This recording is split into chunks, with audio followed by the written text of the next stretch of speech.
안녕하세요. 그때 그 날씨 이세나입니다. 어제는 24절기 중 14번째 해당하는 절기 처서였습니다.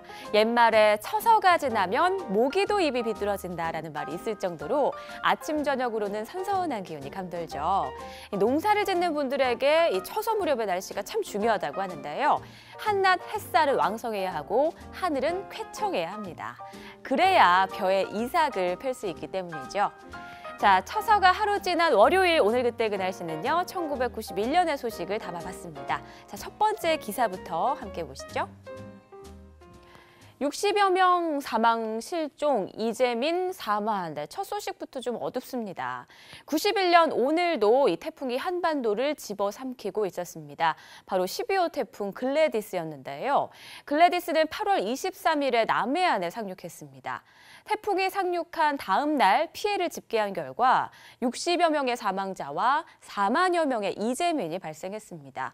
하지만 완전히 피해 집계를 끝낸 결과 무려 사상자가 103명, 이재민이 2만여 명이라는 기록을 남겼습니다. 역대 태풍으로 인한 재산 피해 순위 9위에 해당하는 수준이었는데요. 또 다른 기사 하나 살펴볼까요?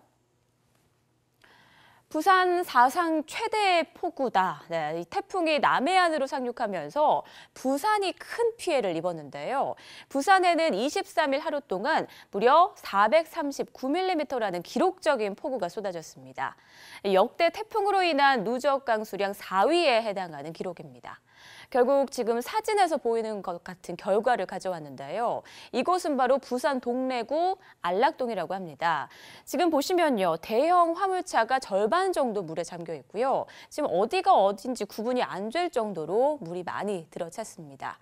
12호 태풍 글래디스는 태풍 중에 약한 편에 속했습니다. 그런데 어떻게 이런 결과를 가져온 걸까요? 자료를 하나 준비했거든요. 함께 보시죠.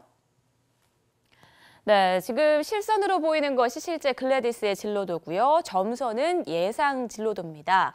지금 한눈에 봐도 참 특이한 진로인데요. 보통의 태풍이라면 이 태풍이 생성된 이후 무역풍을 타고 왼쪽으로 먼저 이동합니다. 이후 적도 15도 부근을 지나면서 편서풍대에 접어들게 되면 오른쪽으로 방향을 꺾어서 진행하기 마련이죠.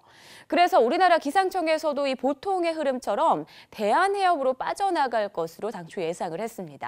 하지만 보시는 것처럼 남해안에 상륙했고 서해안으로 빠져나가면서 아주 큰 피해를 남겼습니다. 자, 그럼 조금 전 봤던 기사 다시 한번 살펴볼까요? 네, 글래디스가 갑자기 방향을 꺾으면서 부산 지역은 태풍의 오른쪽에 위치하게 됩니다. 아시다시피 태풍의 오른쪽은 위험반원에 속하면서 더욱 큰 피해를 남기곤 하는데요. 좀 이제야 앞뒤가 맞는 느낌이죠. 태풍이 가장 발달했을 때 최대 풍속이 고작 31m인 글래디스가 부산에 439mm라는 큰 폭우를 남길 수 있었던 이유, 바로 예상 밖의 진로였습니다.